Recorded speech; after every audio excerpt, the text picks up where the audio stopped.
Good afternoon, Pastor Marty from the Afternoon Drive, and I can't believe I actually have to make a video defending Bill O'Reilly. Now, wait a minute. I'm not defending sexual harassment. Calm down, relax, don't get hysterical. Oops, I'm sorry.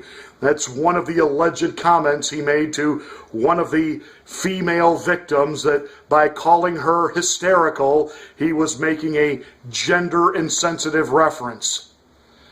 Okay, let's back the crazy train up. First of all, I have never liked Bill O'Reilly. Why? Personally, I consider him to be a fraud. I've never considered him to be a conservative. I've never considered him to be looking out for the folks and he's Mr. No Spin Zone. No, I saw him as an opportunist. He couldn't cut it at CBS News. He went to, what was it, Current Affair. He blew up there and screamed and yelled and berate the crew there, and there's video evidence of that on YouTube. So he landed at the fledgling Fox News, and he just sort of took off with people. And of course he did.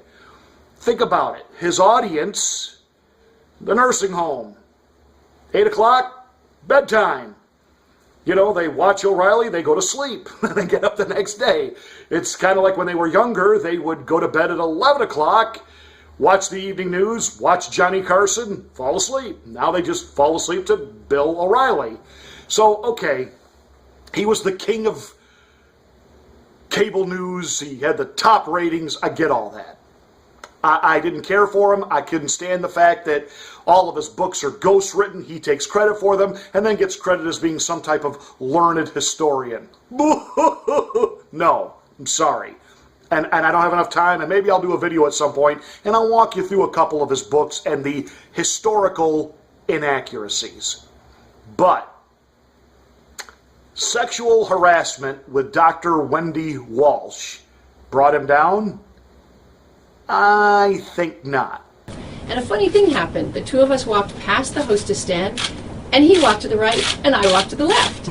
And we got like 10 feet away from each other, walking away from each other. And then both of us turned around like, where'd he go? Where'd she go? And so he caught up with me and said, no, come back to my suite. At that point, you know, I'm a woman of a certain age. I've had situations like this in my life. I knew how to behave. And I simply said, I'm sorry, I can't do that. And he immediately got defensive and said, what do you mean? You think I'm going to attack you or something? And I said, no, Bill, we're both raising teenage daughters. I think it's important that we model good choices for our kids. So he went, all right, if you want to.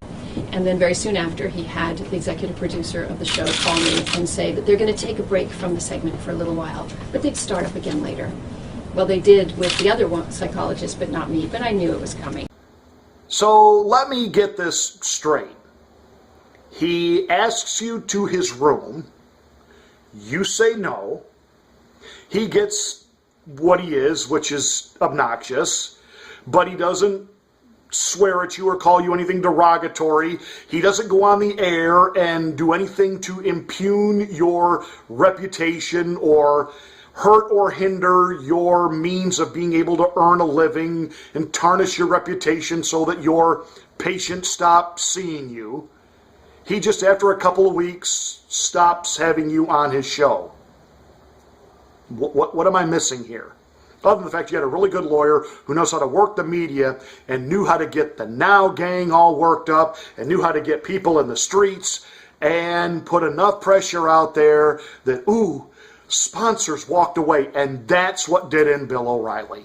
The money, the money, the money. Trust me, if none of the sponsors had walked, Bill O'Reilly would still be sitting there doing the no spin thing. But I've got to defend Bill on this. I'm not seeing it, not on this one. Now, the thing that happened back in, 13 years ago, 12 years ago, whatever it was, and he's on tape, and it was lewd, and it was, and you're thinking, Bill, we all knew about domestic issues with his wife, and I'm sure we all kind of knew he was a womanizer. We get all that.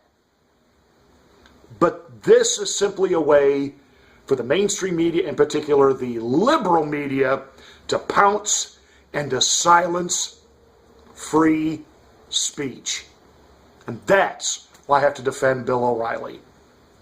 As a person, I don't want to hang with him. I don't want to talk to him. He doesn't have anything to say that I'm remotely interested in hearing, personally. But to go out this way, it's terrible.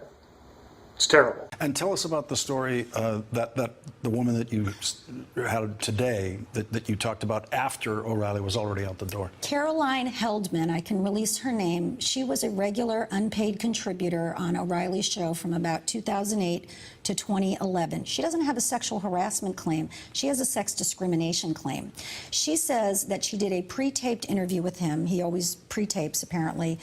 And they got into an argument, as one does on cable news. He called her hysterical, don't be hysterical, and she gave it back to him and said, you know, that's a very sexist term. And he said, no, it isn't. And she said, yes, it is a gendered history to call a woman hysterical. That's a very sexist thing. Please don't say that to me. Well, that part of the interview was cut out, and she was frozen out, and she was never on the show again. And this is after years of being on the show.